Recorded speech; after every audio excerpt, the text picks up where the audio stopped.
Noong ika-2 ng Hulyo taong 1776, ang American Continental Congress ay bumoto pabor sa kasarinlan mula sa Britain. Ito ay isang malaking hakbang patungo sa pagkakatatag ng Estados Unidos bilang isang hiwalay na bansa, kahit na ang deklarasyon ng kasarinlan ay hindi opisyal na pinirmahan hanggang 2 araw pagkatapos.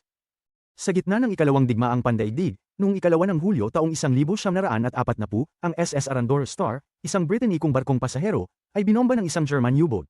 Ang barko ay nagdala ng mga sibilyang Aleman at Italyano at mga bihag na sundalo patungong Canada, at sa kasamaang palad, mahigit sa 800 na tao ang nawalan ng buhay sa trahedyang ito.